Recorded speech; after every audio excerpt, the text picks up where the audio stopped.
think that painting is about color. It's mostly composition. It's composition, that's the whole thing. The classic image. 2 late Tang dishes, one with a flower image, one empty. The empty form goes all the way to heaven. It is the classic form, lighter weight. My work is anti-nature, the 4-story mountain. You will not think form, space, line, contour. Just a suggestion of nature gives weight, light and heavy, light like a feather. You get light enough and you levitate. When I say it's alive, it's inspired, alive. Inspiration and alive are equivalents and they come from outside.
I think more in terms of elementality or elements, and I think that I'm working with very basic elemental aspects of music, and but I think if you work in a clear way with these elements, and sometimes I'm better at it than other times, if it's really clear, then actually the results can be quite complex and chaotic. And so this is what I'm interested in. And I think it's only because of the clarity of these elemental relationships that you can get to these complex spaces. Because if you just throw a bunch of pitches all together, very dense, many instruments doing things very fast, very chaotic, maybe the result is something different because of the way the mind is perceiving it. Maybe we can't find the linkage, or we can't find the relativity.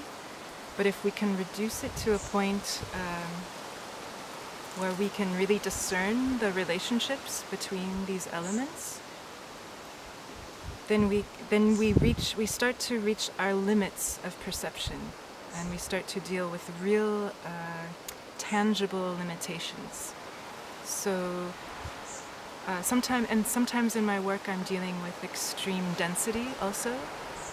It's just that like extreme dense chords, or the kind of gradations of the responsibility between the instruments.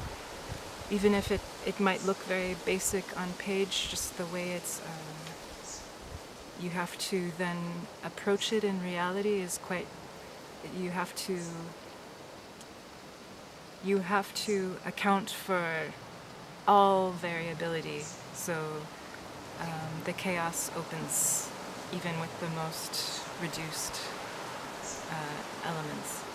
And so I tend to resonate more with work that is dealing with this in a clear way, but it doesn't necessarily mean that I don't like so-called chaotic music or anything, but that's what I'm working with, because I'm also working with clear harmonic space, just to really hear specific colorations in the interacting tonalities.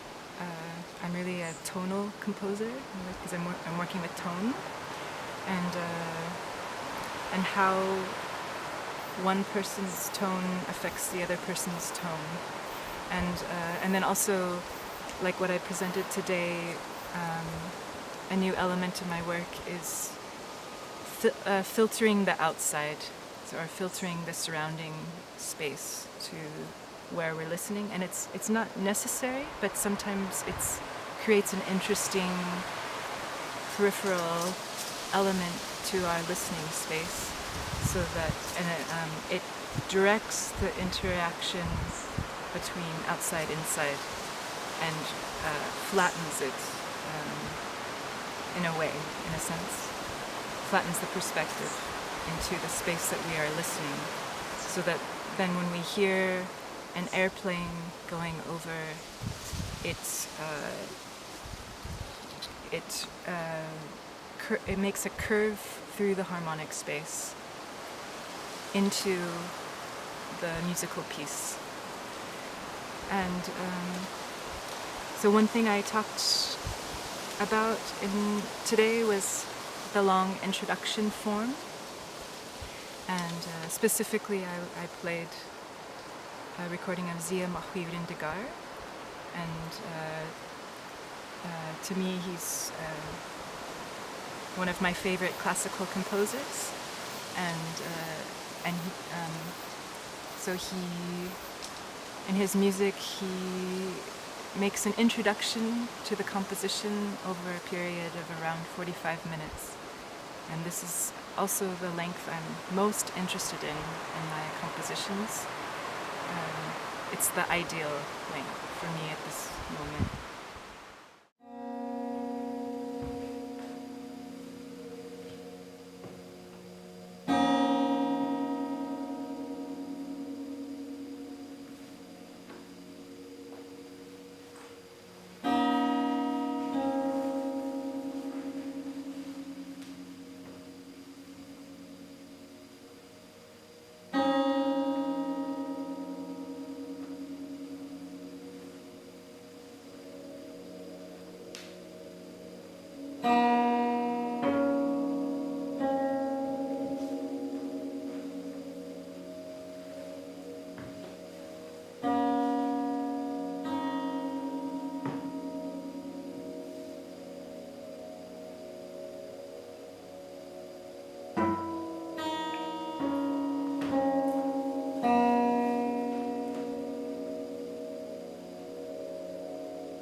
Prisma Antares?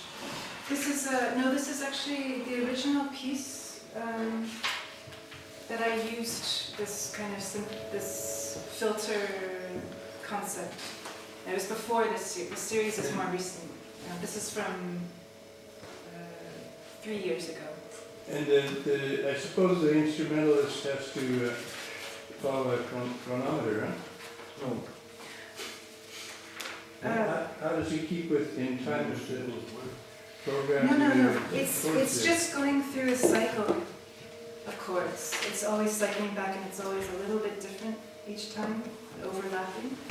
So it can just. It's a long cycle, no? How long? I mean, it's cycling between 4 chords. 4 chords. It's only 4 chords. But you know when the cycle is beginning again? How do you know? Well, in fact, I can go through the piece and then go back to certain point to cycle inside the whole material.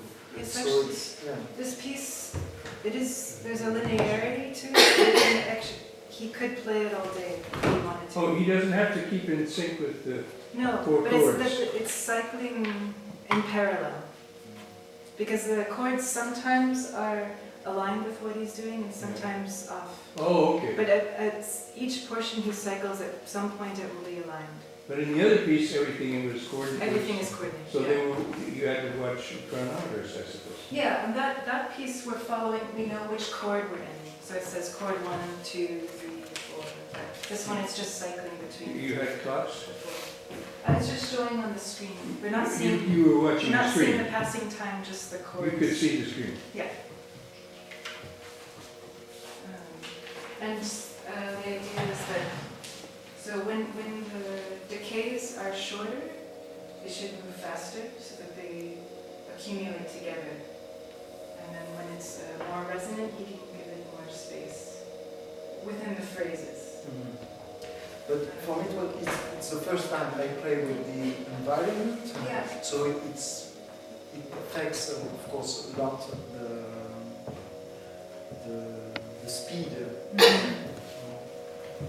Do you find you play slower or faster? Yeah, I think slower. Slower. Yeah, because I'm also, when I play a single chord, I can just interact with it's not just the natural decay of the guitar The decay, sound. this extends the decay. It can be like more.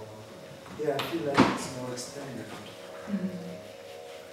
And with this aggregate concept, I found I had to turn it down a couple of times because over time I don't know if it happens to you, but the chord sounds like it gets louder.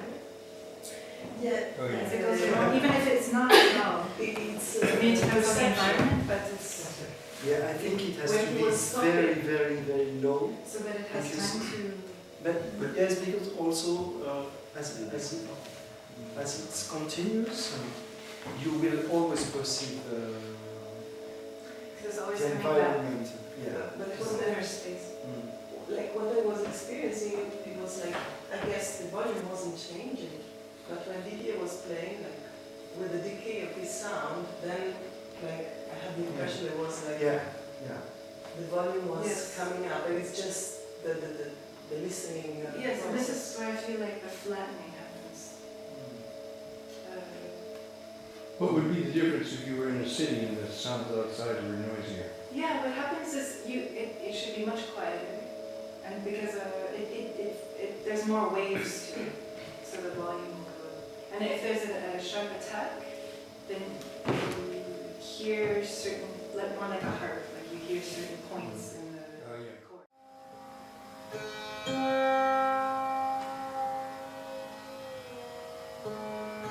Yeah.